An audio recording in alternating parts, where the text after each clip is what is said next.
So I have a question. If Itachi and Shisui had these eyes that they could use, right? The Koto Matsukami, Shisui's eyes. Why didn't they just take both the eyes, right? Maybe even if you have to remove one of them so that you can use the Koto Matsukami twice. And use one of them on the most strongest person in the Leaf Village, or the leader of the Leaf Village, so to speak, Sarutobi, and use another one on the leader of the Uchiha clan, which would have been, I guess, Fugaku, and force them to come to an understanding of peace and trust one another and stop the bullshit. Wouldn't that have solved everyone's problems? Let me know what you think. So, episode 298 of Naruto Shippuden. It's a crazy freaking battle. So awesome to see Itachi back and Nagato. And also just to be able to see some of these revelations. For a long time, I remember people were just like, what's going on with that, the bird, the crow that went in Naruto's mouth. A lot of people were saying it was going to give him Rinnegan. A lot of people had a lot of different theories. We find out in this episode, obviously, that it was the Koto Matsukami. Basically, that Itachi planned that so that, Sasuke will eventually, he could cast that upon Sasuke and whatnot. It was a good plan in theory. I think Itachi left a lot of things up to chance. And one of his biggest mistakes, hands down, looking at episodes like this, his biggest mistake was Toby. He underestimated Toby and left a lot of things up to chance. Like, even just having the eye way back when exploding on Toby when, he came in contact with Sasuke, it was a good measure, but he really should have dealt with Toby himself. He shouldn't have left it up to chance. And episodes like this is just another case of, damn, leaving shit up to chance messed things up, and having to use the Koto Matsukami on himself to get out of the Edo Tensei, really kind of like messed up Itachi's entire plans. Really, Toby is the one that threw the monkey wrench and everything. Him being 10 steps ahead of everybody is what really threw things in a disarray. We could have had, Sasuke come back to Leaf and everything if it wasn't for Toby. And we see that the mistakes that Itachi made of putting things up to chance and not trying to outdo Toby comes back to bite him in this episode. Battles. I want to talk about the battles, first of all, in this episode. Very well done. I really liked it, that it was straight from the manga. There wasn't really any filler in this episode. There was one flashback, but I'm pretty sure that they used that flashback in the manga as well, back when Itachi and Naruto had that conversation back then. So really no filler moments. Overall, I really enjoyed this episode. We got the revelation, we got a lot of cool battles, and everything was pretty solid. The one complaint I would have about this episode is the animation, and it's not even all that bad. To be honest with you, it was mostly solid.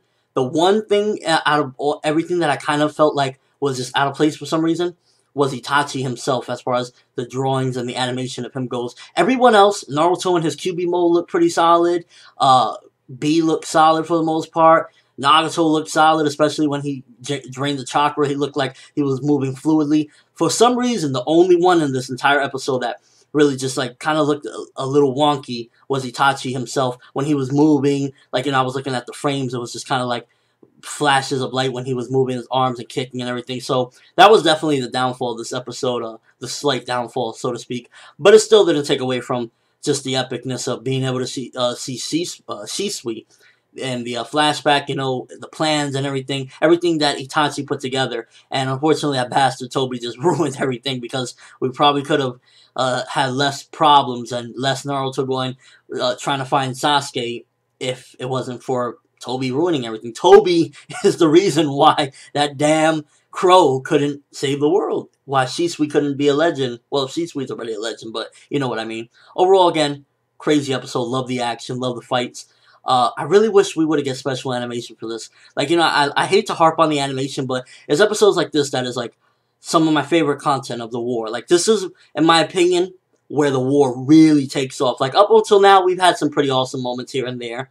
Some slow stuff, some good moments. But this is the point where the war starts to really take off in a fast motion. Things get going. And I wish we would have had the animation to back it up.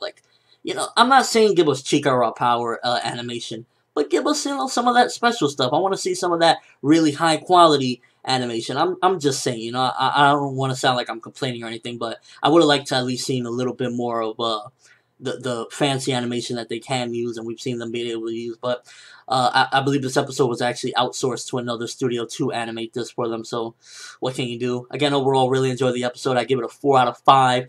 The only thing really that ruined it was, like I said, the little bits of animation. And also, again, let me know what you think of my question, because that really, with those eyes that Shisui had, there's so many possibilities they could have used those eyes for, instead of just to make Sasuke turn around.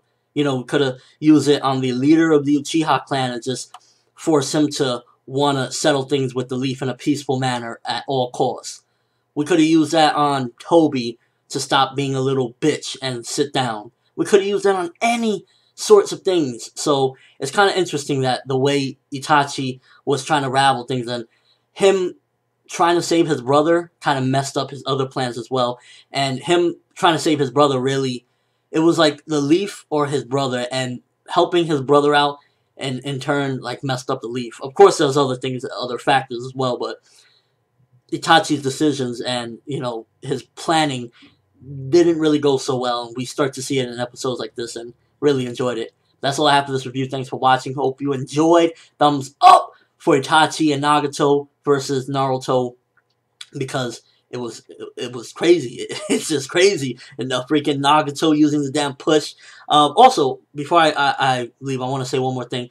When he used the push to get rid of the Amaterasu flames, is that even possible? Because aren't they just supposed to keep burning?